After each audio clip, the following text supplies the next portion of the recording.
जो डेटा है उसको बोलते हैं डेमोग्राफिक डिटेल्स, और बायोमेट्रिक डिटेल्स में आपका फोटो आता है, आपकी फिंगरप्रिंट्स आती हैं और आपकी आंखें आती हैं।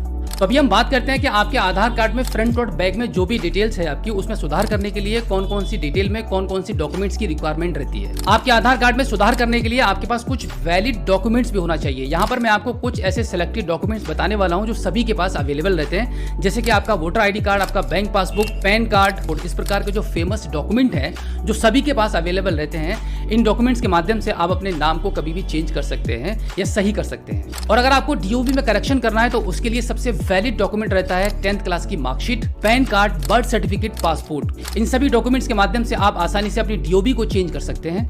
और इसी के साथ आपके आधार कार्ड की बैक साइड की डिटेल्स को चेंज करने के लिए, जैसे कि आपका फादर नेम, आपका एड्रेस, अगर आपको इसमें कुछ भी करेक्शन करना है तो उसके लिए आपके पास जो वैलिड डॉक्यूमेंट्स हैं, जैसे कि आपका मूल निवास, voter ID card, driving licence और कास्ट सर्टिफिकेट, इस प्रकार के सभी वैलिड डॉक्यूमेंट्स की सपोर्ट से आप अपने आधार कार्ड में सुधार घर बैठे आसानी से कर सकते हैं। अब हम जान लेते हैं कि आपके आधार कार्ड में अभी भी दो चीजें ऐसी हैं जिनको चेंज कराने में आपसे कोई भी डॉक्यूमेंट्स नहीं मांगे जाते हैं। पहला होता है आपका फोटो और दूसरा आपका मोबाइल नंबर। ये दोनों डिटेल्स को चेंज करने के लिए मात्र आपको एक फॉर्म भरना पड़ता है जो कि आपको आधार कार्ड के सेंटर पर मिल जाता है, और वहां से आप अपने आधार कार्ड में अपने मोबाइल नंबर और फोटो को विदाउट एनी प्रूफ चेंज करवा सकते हैं। अब यहाँ तक आपको समझ आ गया होगा कि आपके आधार कार्ड में सुधार करने के लिए आपके पास कौन कौन से डॉक्यूमेंट्स होने चाहिए। अब हम जानते हैं कि आपके आधार कार्ड में आपके मोबाइल फोन के माध्यम से घर बैठे कैसे सुधार कर सकते हैं। तो उसके लिए आपके आधार में सुधार करने के लिए आप अपने गूगल पर लिखेंगे माई आधार लॉगिन, और माई आधार लॉगिन का जो पहला लिंक आ जाएगा उस पर आप क्लिक करेंगे। क्लिक करने के बाद वेलकम टू माई आधार लिखा हुआ आ जाएगा। इसके नीचे आप जहाँ देखेंगे लॉगिन का ऑप्शन बना हुआ है, इस पर क्लिक करेंगे। अब यहाँ पर माई आधार पर लॉगिन करने के लिए आपको यहाँ पे आपका आधार कार्ड का नंबर डालना होगा,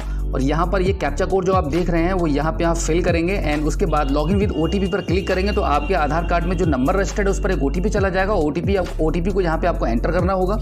OTP यहाँ पे एंटर करने के बाद लॉगिन कर देंगे।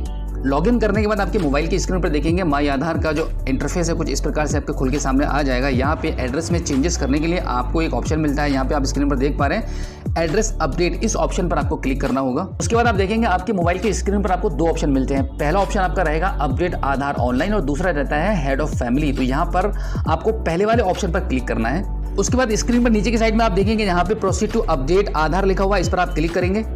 उसके बाद आप देखेंगे यहाँ पे आपकी स्क्रीन पर आपको चार ऑप्शन मिलते हैं। पहला आपको नाम करेक्शन करने के लिए, दूसरा डेट ऑफ बर्थ करेक्शन करने के लिए, तीसरा आपका जेंडर चेंज करने के लिए, और चौथा आपको मिलता है आपका यहाँ पे एड्रेस बदलने के लिए। तो अभी हम बात करने वाले हैं कि आपके आधार कार्ड में ऑनलाइन एड्रेस को कैसे चेंज कर पाएंगे। आपका एड्रेस में आपका फादर ने भी इंक्लूड हो जाता है। तो यहाँ पे पहले मैं आपको बता दूं, ये जो तीन ऑप्शन ऊपर की साइड में आपको दिखाई दे रहे हैं, इन तीनों ऑप्शन को UIDAI की तरफ से यहाँ पे अभी बंद कर दिया गया है। अभी आप सिर्फ ऑनलाइन घर बैठे अपने एड्रेस को चेंज कर सकते हैं। तो यहाँ पे आपको क्लिक कर देना होगा। क्लिक करने के बाद आप प्रोसीड टू अपडेट आधार पर क्लिक करेंगे। उसके बाद आप देखेंगे आपके मोबाइल फोन की स्क्रीन पर आपके आधार कार्ड में जो करंट एड्रेस है वो यहाँ पर आपको इंग्लिश और हिंदी लैंग्वेज में आपको दिखाई देगा। अब यहाँ पे आप इसको थोड़ा सा ऊपर की साइड में स्क्रॉल करेंगे तो यहाँ पे एक फॉर्म खुल के सामने आ जाएगा। यहाँ पे आपका करंट एड्रेस आपको भरना होता है, लैंडमार्क के साथ में पिन कोड नंबर डालेंगे। सब पूरा डिटेल पूरा फॉर्म फिल करने के बाद आपको यहाँ पे आपका डॉक्यूमेंट चूज करना पड़ता है। यहाँ पे आप देख रहे हैं सिलेक्ट वैलिड सपोर्टिंग डॉक्यूमेंट्स, यहाँ पर आप क्लिक करेंगे। इस पर क्लिक करने के बाद आप देखेंगे आपकी मोबाइल की स्क्रीन पर एक लंबी सी लिस्ट खुलकर सामने आ जाएगी। जो डॉक्यूमेंट्स मैंने आपको बताए वो भी इसमें है, और इसके अलावा भी आपके पास इस लिस्ट में जो डॉक्यूमेंट्स हैं वो भी अगर इनमें से कोई भी आपके पास अवेलेबल है तो उसको आप चूज करके आगे बढ़ सकते हैं। अब उसके बाद यहाँ पे जो एरो बना हुआ है यहाँ पर आपको क्लिक करना होगा आपके डॉक्यूमेंट्स को अपलोड करने के लिए। डॉक्यूमेंट अपलोड होने के बाद आप नेक्स्ट कर देंगे। उसके बाद आप देखेंगे आपके मोबाइल की स्क्रीन पर आपका जो न्यू एड्रेस है जो आपने फिल किया था वो यहाँ पर आपको दिखाई देगा। इंग्लिश और हिंदी दोनों भाषाओं में आपको दिखाई देगा। उसके बाद आपको यहाँ पे दो आपको टर्म्स एंड कंडीशन के ऑप्शन मिलते हैं, यहाँ पे आपको ये चूज करने होते हैं। टर्म्स एंड कंडीशन को सिलेक्ट करने के बाद आप यहाँ पे नेक्स्ट कर देंगे। नेक्स्ट करने के बाद फिर से आपको यहाँ पे आपकी टर्म्स एंड कंडीशन को आपको दोबारा से सिलेक्ट करनी पड़ती है, और उसके बाद यहाँ पे आप इस पेमेंट गेटवे को चूज करके इन दोनों में से किसी एक को पेमेंट गेटवे को चूज करने के बाद आप आगे बढ़ेंगे, और यहाँ पे आपका 50 रुपीज़ का पेमेंट यहाँ पे अभी डिडक्ट होने वाला है। अब यहाँ पे मेक पेमेंट पर क्लिक करेंगे। मेक पेमेंट पर क्लिक करने के बाद आपके स्क्रीन पर पेमेंट गेटवे के ऑप्शंस आ जाएंगे। यहाँ पे आपको फोन पे का ऑप्शन मिलता है, गूगल पे मिलता है, और इसी साथ में आपका कार्ड, नेट बैंकिंग, वॉलेट, ये सभी ऑप्शन मिलते हैं। इनमें से किसी भी एक ऑप्शन को चूज करके आप आगे बढ़ेंगे और अपनी पेमेंट को कर देंगे। का पेमेंट सक्सेसफुली होने के बाद आपकी स्क्रीन पर एक इस प्रकार का एक रिसिप्ट जनरेट हो जाएगा, जिस पर आपका एक SRN नंबर होता है, जिसके माध्यम से आप कभी भी अपने इस अपडेशन को ट्रैक कर सकते हैं कि आपने जो आधार में सुधार किया है वो हुआ है कि नहीं हुआ है। वैसे आपका मैक्सिमम 7 डेज के अंदर आपका जो आधार कार्ड है वो अपडेट हो जाता है, और फिर इसी माई आधार वाले पेज पर आकर अपने आधार OTP के माध्यम से लॉगिन करके अपने नए आधार कार्ड को डाउनलोड कर सकते हैं। अब हम जान लेते हैं कि आपके आधार कार्ड के फ्रंट में जो डिटेल्स है जैसे कि आपका फोटो, आपका नाम, आपका जेंडर, आपका डेट ऑफ बर्थ अगर आपको चेंज करनी है तो आपको उसके लिए क्या करना पड़ेगा, घर बैठे ये काम भी आप कर सकते हैं। इसके लिए आपको दोबारा से इसी माई आधार वाले लॉगिन पेज पर आना पड़ेगा। यहाँ पर आप लॉगिन करेंगे आधार ओटीपी के माध्यम से। उसके बाद आप देखेंगे यहाँ पर आपको बुक अपॉइंटमेंट वाला एक ऑप्शन दिखाई देता है, इस पर क्लिक करेंगे और आपकी अपॉइंटमेंट यहाँ से आप बुक करेंगे।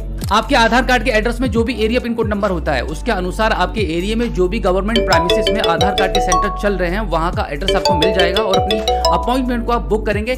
अपॉइंटमेंट के बुक करने में भी आपको जो भी चेंजेस कराने हैं वो सब आप एक बार में सेलेक्ट कर लेंगे और अपॉइंटमेंट के बुक कराने में यहाँ पर भी आपका 50 रुपए का पेमेंट डिडक्ट होता है। इससे ज्यादा का पेमेंट आपसे नहीं लेती है गवर्नमेंट। यहाँ पर मैं आपको बता दूं कि अपॉइंटमेंट बुक करने का बेनिफिट क्या होता है कि जब आप अपनी अपॉइंटमेंट को बुक कर लेते हैं तो आपको पहली बात तो यह लाइन नहीं लगानी पड़ती है।